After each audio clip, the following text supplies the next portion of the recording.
7 men were standing in the piazza of Santa Lucia di Mela on the 4th morning of the American occupation when Major Salvatore Greco came out of the requisition post office and read, for the second time, the order that told him to take the only working truck in the village and send it down the mountain by noon. The order was signed by his colonel and stamped at headquarters in Messina, and it was perfectly correct. The truck, a flat-nosed Lancia 3-tonner the village had hidden under a tarp behind the olive press for 13 months, was now the property of the United States Army by right of occupation, and the 7th forward batteries needed every wheel that turned to haul 105mm ammunition up from the beach dumps. Greco folded the order, put it in his breast pocket, and walked across the cracked flagstones to the 7 men. He was 34, the son of a stonecutter from a town 20 kilometers north of where he was standing, and he had not been on the island since he was a child of 4. He had landed at Gela in July as a captain. He had been jumped to major and pulled into the civil affairs branch because the colonel had heard him speaking Sicilian to a wounded prisoner and had decided a man who could speak to these people without an interpreter was more useful behind a desk than in front of a rifle.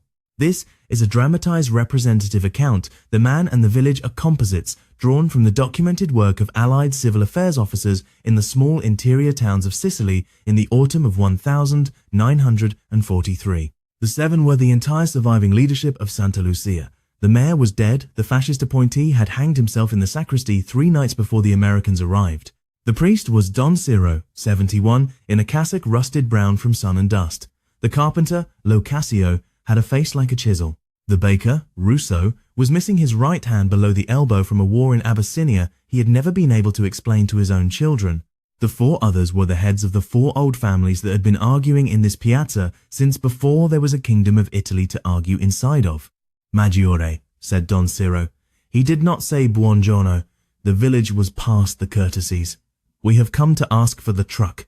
Greco did not let his face change. Father, I have just been ordered to send the truck to the coast.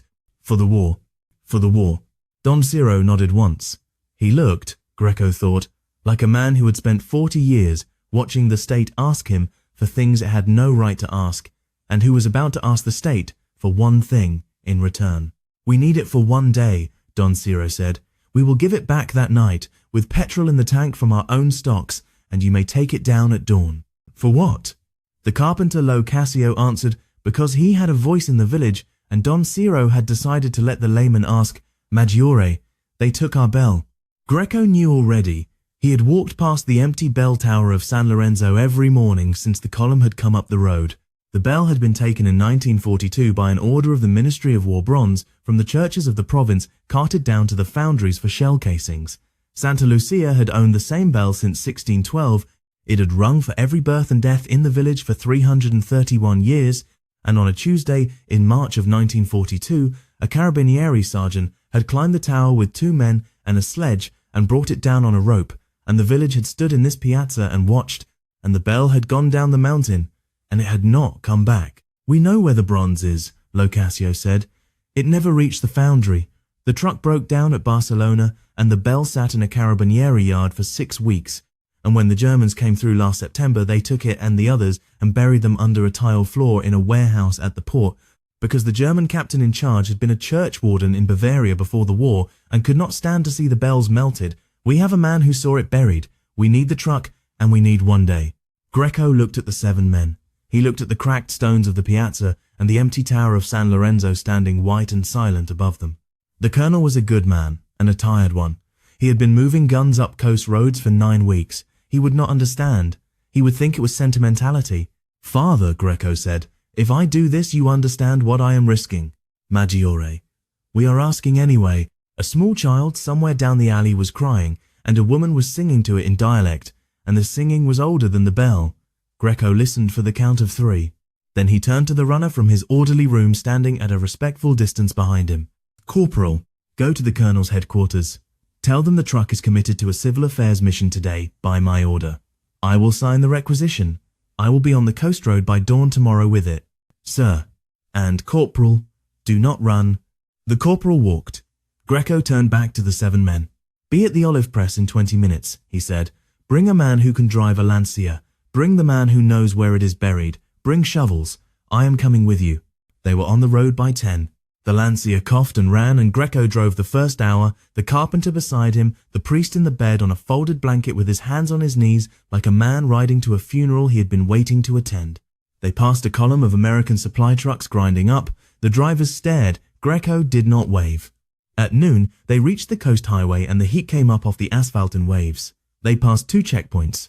At the first, a sergeant from the 45th Division glanced at Greco's bars and waved him through.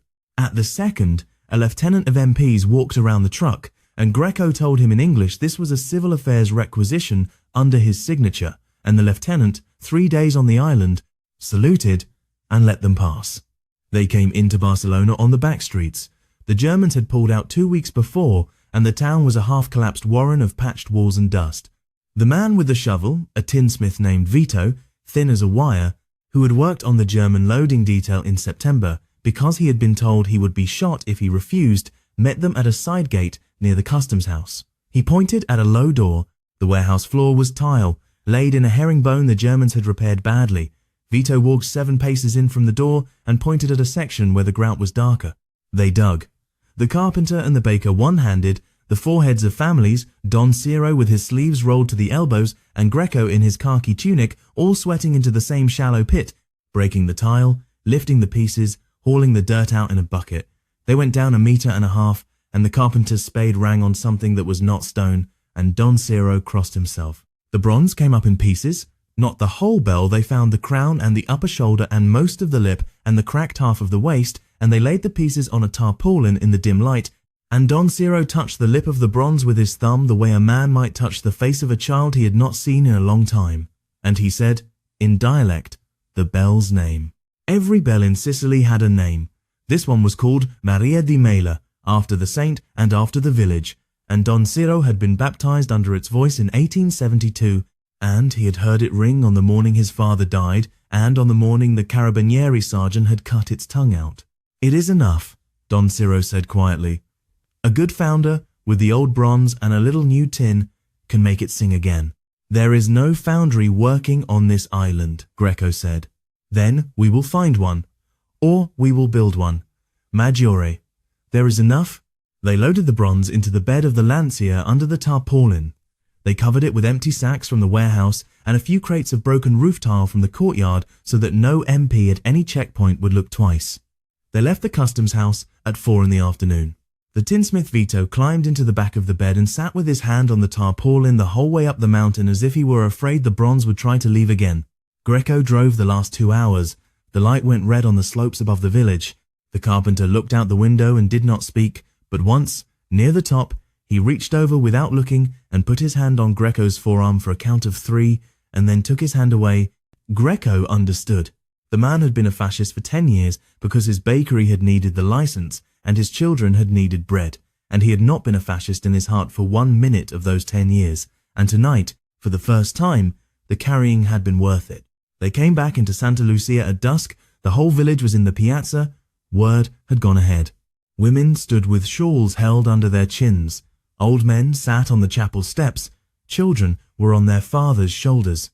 Greco backed the Lancia into the space in front of San Lorenzo and cut the engine, and the carpenter folded the tarpaulin back, and the bronze of Maria di Mela lay in the bed of the truck in the last red light of the day, and a sound went through the crowd that was not a cheer and not a wail, but the sound a village makes when it has gotten back something it thought it had lost forever.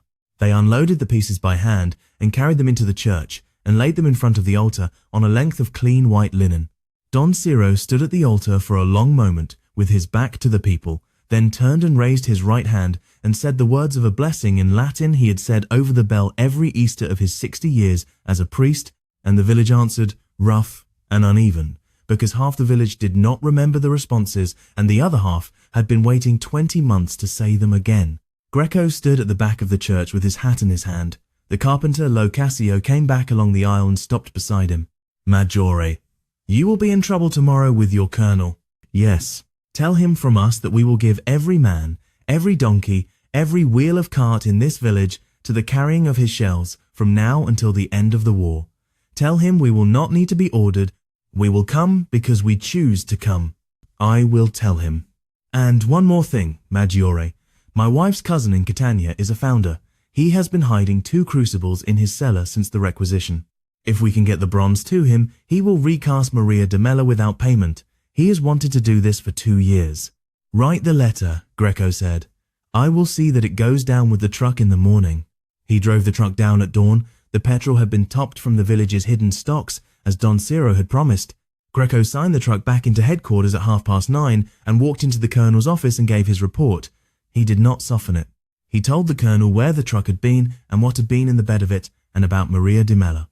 The colonel did not say anything for a long moment. He was a tall man from Indiana with a long jaw and tired eyes and a son in the Pacific he had not heard from in 5 weeks. He looked at Greco for a count that seemed to last a minute and was probably 8 seconds. You are aware, Major, that I could have you up on charges. Yes, sir. For diversion of a requisition vehicle in a combat theatre. Yes, sir. Have you anything to say in your defence? Sir, Greco said, we are here to win a war.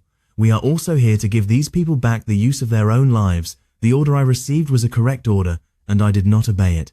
The reason I did not obey it is that this morning a Sicilian village has its bell back, and tomorrow that village will be sending its men and its carts down this mountain for our coast road by their own free choice, and they will be doing it because for one day an American officer treated them like men who owned a country. I believe the trade was a good one. I am prepared to take whatever consequence the colonel decides. The colonel looked at him for another long count. Then he stood up and walked to the window of the small, whitewashed office and looked out at the morning over Messina and the dust on the coast road and the line of trucks that was already grinding north. He did not turn around when he spoke. There will be no charges. There will be no commendation. There will be no entry on your file. I did not hear your report, Major. The truck went to the coast at noon yesterday. Get out of my office. Sir, and Greco. Sir, the next time you do something like this, do me the courtesy of telling me afterward and not before. I prefer to be informed, not consulted. Yes, sir. Greco saluted and went out.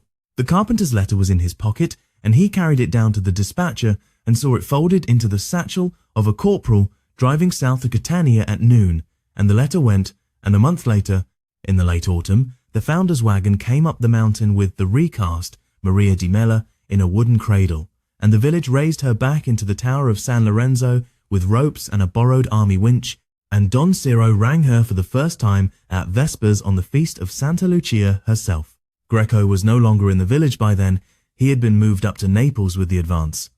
He heard the story months later from a Red Cross chaplain who had been there the night the bell came home. The chaplain told him the bell sounded to a man who had not heard the old one like a bell that knew its name. That was the part of the war Greco took home with him to a small frame house in Cleveland in 1946 and kept on a shelf in his head for the rest of his life. Not the landings, not the dead boys on the beach at Gela. He kept Santa Lucia. He kept the dim light in the warehouse, the bronze coming up out of the dirt, the carpenter's hand on his forearm, the village's rough Latin answering an old priest in a church that had been waiting for its own voice to come back. He understood, in the years afterward, what no order from any headquarters had taught him before. A war is fought by armies. A peace is rebuilt by men who choose, on one morning, in one village, to give the people back the use of one thing that is theirs, because the campaign, in the end, is only worth winning if at the bottom of it there is a village somewhere with its bell back in its tower. Maria di Mela rang at Santa Lucia through the rest of the war and after, and she rang for the marriages of the children who had sat on their father's shoulders in the piazza, and for the funerals of the 7 men who had come to the Major in the morning, and, at the end, for Don Ciro himself on the day they buried him in the small cemetery above the village. She rang, the village said, because an American major in the autumn of 1943 had read an order and folded it and made the harder choice, the choice the order had not contemplated and could not have contemplated, to give a small Sicilian village back the sound it had been born to.